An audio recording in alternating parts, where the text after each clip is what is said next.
Et de deux, ça ne concerne pas les chauffeurs routiers, mais plutôt les usagers de la route. Quand je dis les usagers de la route, ceux qui n'ont pas pour profession chauffeur routier, que tu sois piéton, que tu sois propriétaire de petites voitures, les personnels, que tu sois un conducteur de moto, que tu sois, voilà, c'est à eux maintenant que je m'adresse. Je vais commencer par les voitures personnelles. Les voitures personnelles aujourd'hui, les voitures personnelles sont achetées parce que leurs propriétaires ont l'argent pour se faire des voitures. Mais quand il s'agit de conduire, là, le professionnalisme est recommandé. Donc nous, les chauffeurs routiers, nous cohabitons avec les voitures personnelles sur les routes. On voit leur caractère, on voit comment ils se comportent. Voilà, c'est comme si nous sommes mariés. Voilà, parce qu'on partage quelque chose en commun. Ce qui est la route. Et surtout pendant les week-ends. Ah, les week-ends. À partir des vendredis, depuis le jeudi soir ou vendredi jusqu'à dimanche soir. C'est la raison pour laquelle le chauffeur routier doit toujours rouler avec plus de vigilance. Mais les gens ne savent pas aussi que l'impossible n'est permis à personne. L'impossible n'est permis à personne. On ne peut donner que ce qu'on a. Par exemple, le chauffeur, tu conduis, tu regardes la route, tu as ton chargement dans ta tête, tu as plein de choses dans ta tête et puis tu conduis. Tu ne peux faire que ce que tu peux, mais c'est la majorité bon. Mais les chauffeurs de personnel aujourd'hui, les voitures, quand ils roulent, voilà un de leurs caractères.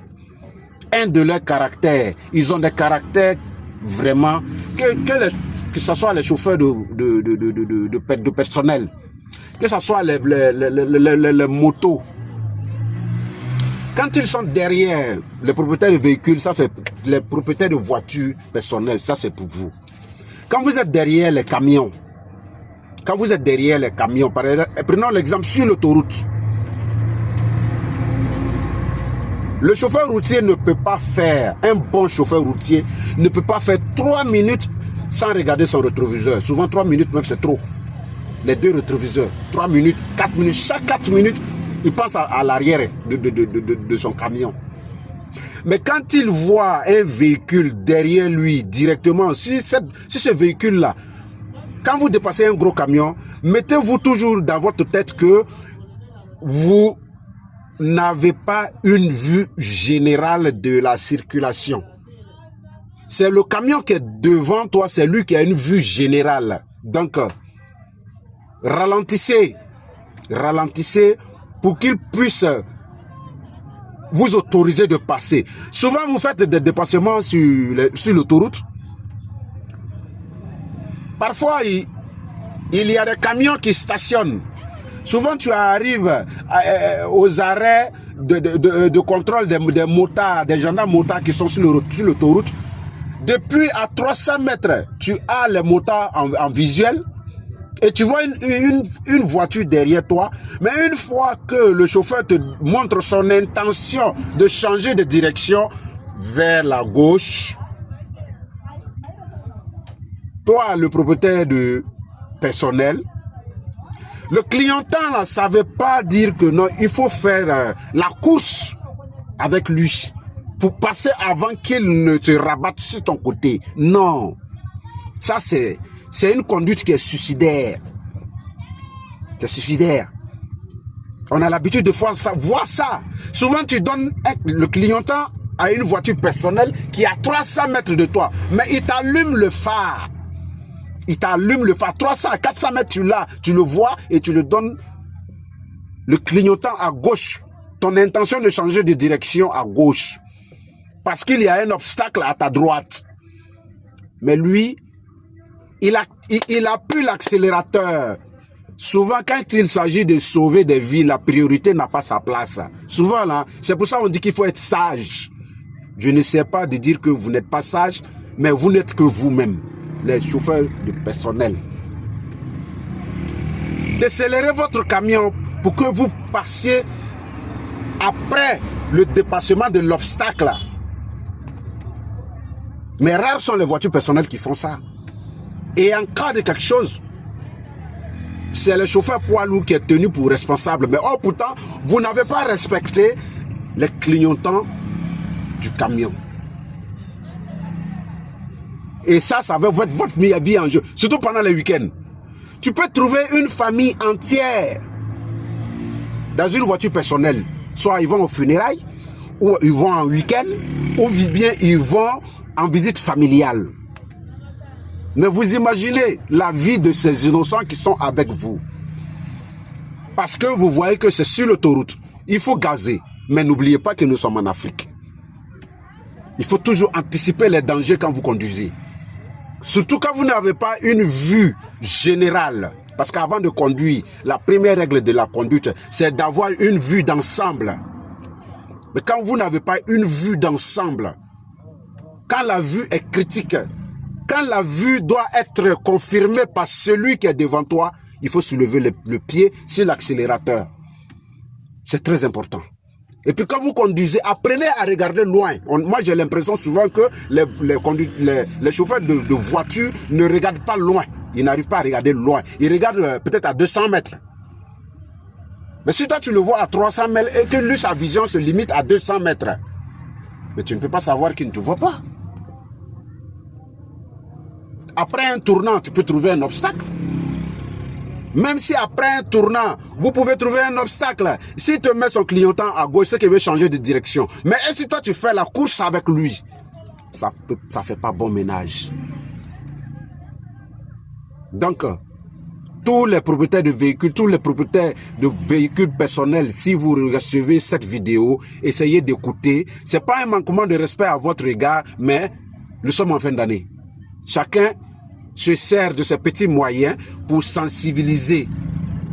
Chacun se sert de ses petits moyens pour sensibiliser ceux qui en ont besoin. Voilà. Donc, ça c'était pour vous. Et les motocycles, les engins à 2 roues là, souvent 3 roues, les mototaxis. Il y a des mototaxis que je vois souvent sur les lignes interdépartementales. Sur les lignes interdépartementaux, ils prennent les passagers, on l'appelle communément les salonings. Souvent, tu peux les voir sur peut-être l'axe, comment dirais-je, Thiébissou et les villages alentours de Thiébissou, ou bien, comment dirais-je, Katiola, entre Katiola et Ngolo Dougou, ou bien des trucs comme ça. Donc, quand vous entendez les klaxons d'un camion derrière vous, papa, essayez de freiner. C'est pour votre vie. Essayez de freiner. Faites-vous dépasser par les camions. Quand vous entendez les klaxons, papa, une fois, papa, 2 fois, quand il insiste, essayez de vous rabattre et céder le passage parce qu'il est gros. Même si vous roulez sur le trait blanc à droite, ces gabarits peuvent vous toucher. Et s'ils vous touchent, c'est la mort.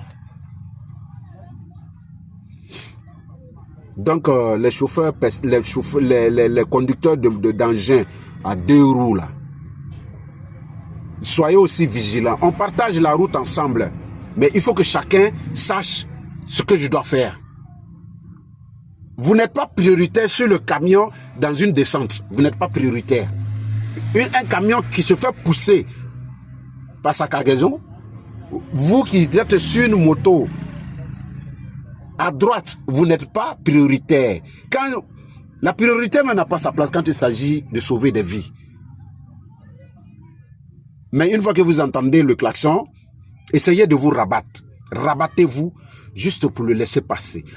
N'attrapez pas l'accélérateur avec lui comme si vous étiez en train de faire une course. Non. Ça, c'est suicidaire. C'est un acte suicidaire.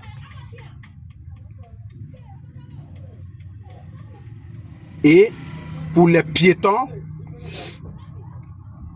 quand vous voyez les camions en ville.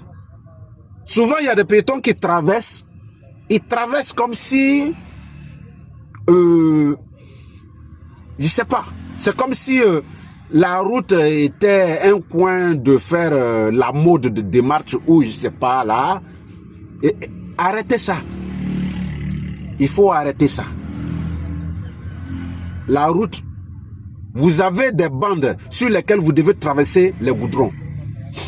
Il faut respecter ça. Ça fait un. Et puis souvent, vous mettez les chauffeurs en danger expressement. C'est comme si vous le provoquez. Vous essayez de l'effrayer. Ah, pourtant, une manœuvre en voulant vous éviter, il peut toucher quelque chose. Pensez aussi beaucoup à ça. Pensez beaucoup à ça. Parce que la contribution de tout un chacun est recommandée quand il s'agit de sécurité routière, quand il s'agit de sauver des vies. Donc, pour l'amour du ciel, il se fait, commence à faire sombre. Mais ce n'est pas l'image qui compte, mais c'est la voix qui compte. Donc, je vais m'arrêter sur ces mots et la lutte continue. La lutte continue, que chacun aussi apporte ce qu'il peut pour mieux participer à cette sensibilisation des sécurités routières qui prévaut actuellement, où les chauffeurs routiers sont accusés de tort et à travers. Mais on va arriver, on va arriver, on va arriver. Donc, big up à vous, soyez tous prudents et mollo mollo. Roulez dans le sang-froid, soyez tolérants. Et voilà. Allez, au revoir, ciao, ciao.